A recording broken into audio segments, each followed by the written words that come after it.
ವೀಕ್ಷಕರೇ, ಈ ಹೋಟೆಲ್ ಮಾಲೀಕನ ದರ್ಪವನ್ನ ಒಮ್ಮೆ ನೋಡಿ. ಚಿಕ್ಕಬಳ್ಳಾಪುರದ ಖಾಸಗಿ ಬಸ್ ನಿಲ್ದಾಣದಲ್ಲಿ ಜನರ ಸಂಚಾರಕ್ಕೆ ಎಂದು ನಿರ್ಮಿಸಿರುವ ಪಾದಚಾರಿ ಮಾರ್ಗದಲ್ಲಿ ರಾಜಾರೋಷವಾಗಿ ಟೇಬಲ್ ಹಾಕಿ ಬರುವ ಗ್ರಾಹಕರಿಗೆ ಅದೇ ಟೇಬಲ್ ಮೇಲೆ ಊಟ ತಿಂಡಿ ಬಡಿಸುತ್ತಿದ್ದಾನೆ. ಪೊಲೀಸರು ಬಂದು ಫುಟ್ಪಾತ್ ಮೇಲೆ ಈ ಟೇಬಲ್ ತೆರವು ಮಾಡುವಂತೆ ಸೂಚನೆ ನೀಡಿದ್ರೆ ಪೊಲೀಸರ ಮೇಲೆಯೇ ದರ್ಪ ತೋರುತ್ತಿದ್ದಾನೆ. ಅಲ್ಲದೆ ಅದಕ್ಕೆ ಬಾಡಿಗೆಯನ್ನ ನಗರಸಭೆಗೆ ನೀಡುತ್ತಿರುವುದಾಗಿ ಆವಾಜ್ ಹಾಕ್ತಿದ್ದಾನೆ. ಹಾಗಾದ್ರೆ ಫುಟ್ಪಾತ್ ಒತ್ತುವರಿ ಮಾಡಿಕೊಳ್ಳಲು ನಗರಸಭೆಯವರು ವ್ಯಾಪಾರಿಗಳಿಂದ ಹಣ ಪಡೆಯುತ್ತಿದ್ದಾರಾ ಗೊತ್ತಿಲ್ಲ.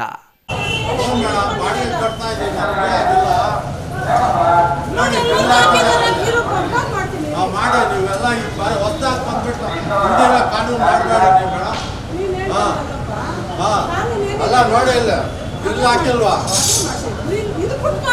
ಏನಕ್ಕಾಗುತ್ತೆ? ಫುಟ್ಪಾತ್ ಆ ಕಡೆಗೆ ಹಾಕೋದು ಇಲ್ಲವರೆಗೂ ನಮ್ಗೆ ಐತೆ ಪರ್ಮಿಷನ್.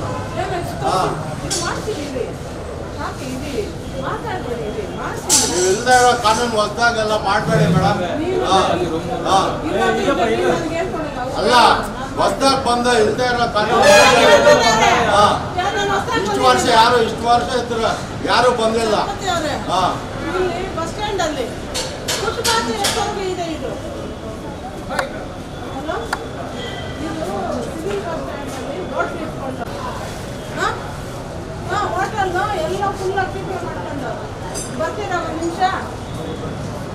ಬನ್ನಿ, ನೀವು ಬನ್ನಿ, ಮುನ್ಸಿಪಲ್ ಹತ್ರ ಪರ್ಮಿಷನ್ ತಗೊಂಡಿದೀವಿ ಅಂತ ಹೇಳ್ತಾರೆ ಇವರು. ಇದು ಜನ ಓಡಾಡಕ್ಕೆ ಇರೋದು ಅಲ್ಲಂತೆ, ಇವ್ರಿಗೆ ಫೀಸ್ ಕಟ್ತಾರಂತೆ ಅವ್ರದಂತೆ. ಬನ್ನಿ ನೀವು ಒಂದು ನಿಮಿಷ, ಇಲ್ಲ ಬೇಗ ಬನ್ನಿ ಒಂಚೂರು. ಬಂದೆಲ್ಲ ಸುಮ್ಮನೆ ಮಲ್ಕೊಂಡು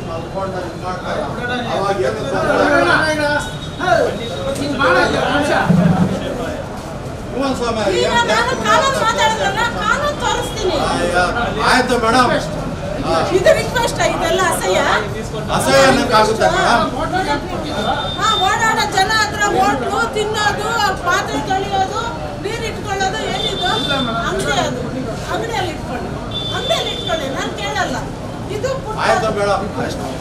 ಅದೇನಿಲ್ಲ, ನೀನು ಅದೇನಿಲ್ಲ ಪಾಪ, ನಾನು ನನಗೆ ಹೇಳ್ಕೊಳ್ತಾ ಇದ್ದೀನಿ.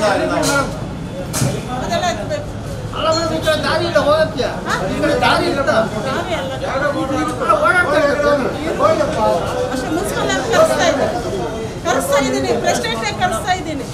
ಹೋಟೆಲ್ ಮಾಲೀಕ ಪೊಲೀಸರಿಗೆ ಆವಾಜ್ ಹಾಕುತ್ತಿದ್ದಂತೆ ಅಲ್ಲಿಗೆ ಬಂದಿದ್ದ ಸಂಚಾರಿ PSI ಮಂಜುಳಾ ಕೂಡಲೇ ನಗರಸಭೆ ಅಧಿಕಾರಿಗಳಿಗೆ ಕರೆ ಮಾಡಿ ಸ್ಥಳಕ್ಕೆ ಬರುವಂತೆ ಸೂಚನೆ ನೀಡಿದ್ರ. ಇದರಿಂದ ಎದ್ನೋ ಬಿದ್ನೋ ಎಂದು ಸ್ಥಳಕ್ಕೆ ಓಡಿಬಂದ ನಗರಸಭೆ ಅಧಿಕಾರಿ ಹೋಟೆಲ್ ಮಾಲೀಕನಿಗೆ ವಾರ್ನಿಂಗ್ ನೀಡೋ ಬದಲು ರಿಕ್ವೆಸ್ಟ್ ಮೂಲಕ ಟೇಬಲ್ ಎತ್ತಿ ಇಡುವಂತೆ ಮನವಿ ಮಾಡ್ತಿದ್ದಾನೆ. ಅಂದ್ರೆ ಇಲ್ಲಿ ನಗರಸಭೆಯವರ ಕರಾಮತ್ತು ಏನೂ ಇದೆ ಎಂಬ ಅನುಮಾನ ಎಲ್ಲರನ್ನೂ ಕಾಡದೇ ಇರದ. ಜನಸಂಚಾರಕ್ಕಾಗಿ ನಿರ್ಮಾಣ ಮಾಡಿರುವ ಫುಟ್ಪಾತ್ ಒತ್ತುವರಿ ಮಾಡಿಕೊಂಡು ತಮ್ಮದೇ ಆಸ್ತಿ ಎನ್ನುವಂತೆ ಟೇಬಲ್ ಹಾಕಿಕೊಂಡು ವ್ಯಾಪಾರ ಮಾಡ್ತಿದ್ದು ಅಂತಹ ವ್ಯಾಪಾರಿಗೆ ಖಡಕ್ ವಾರ್ನಿಂಗ್ ನೀಡಬೇಕಿದ್ದ ನಗರಸಭೆ ಅಧಿಕಾರಿ ಹೀಗೆ ಪುಸಲಾಯಿಸುತ್ತಿರೋದು ಮಾತ್ರ ವಿಪರ್ಯಾಸವೇ ಸರಿ.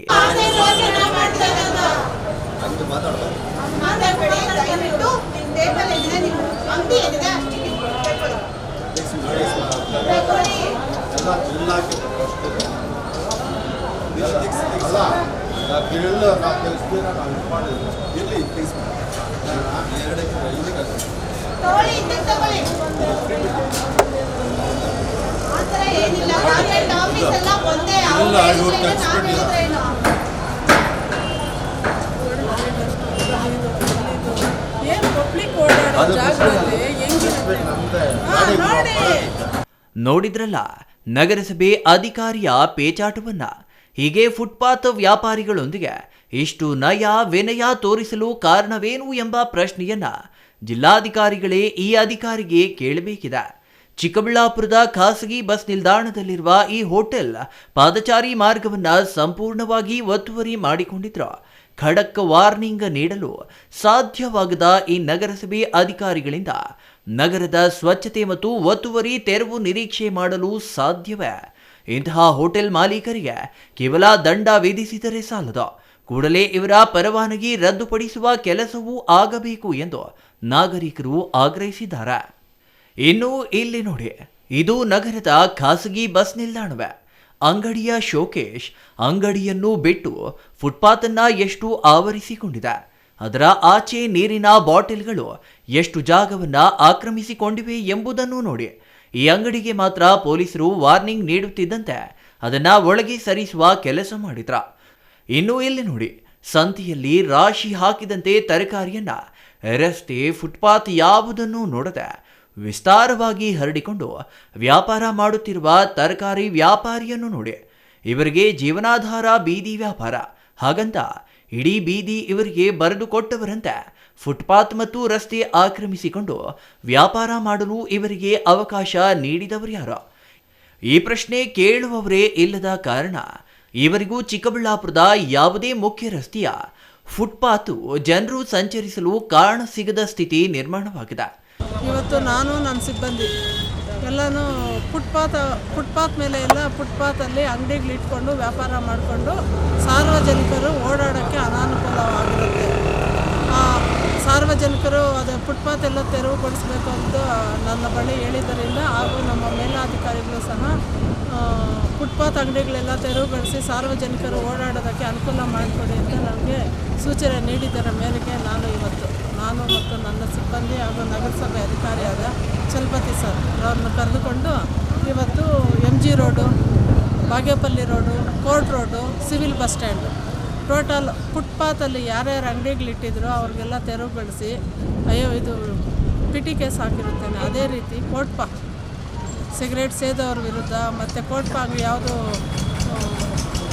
ಮದ್ಯಪಾನದ್ರ ಬಗ್ಗೆ ಬೋರ್ಡ್ಗಳಾಗದೇ ಇರೋದು ಮತ್ತು ಗುಟ್ಕಾಗಳು ಅದು ಇದು ಮಾರುವಂತೆಲ್ಲನೂ ಆ ಅಂಗಡಿಗಳಿಗೆಲ್ಲನೂ ಒಂದು ಕೋಟ್ಪ ಕೇಸ್ಗಳಾಗಿದೆ. ಒಂದು 50 ಪಿಟಿ ಕೇಸ್ ಹಾಕ್ಕೊಂಡು ಒಂದು 20 ಕೋಟ್ಪ ಕೇಸ್ ಹಾಕಿದ್ದೀನಿ ಎಲ್ಲರಿಗೂ. ಮತ್ತು ಈಗ MG ರೋಡಲ್ಲಿ ಬರೀ ಕಲ್ಲಂಗಡಿ ಅಂಗಡಿಗಳು ಇಟ್ಕೊಂಡಿರೋದನ್ನು ತೆರವುಗೊಳಿಸೋದಕ್ಕೋಸ್ಕರ ನಾನು ನಮ್ಮ ನಗರಸಭೆ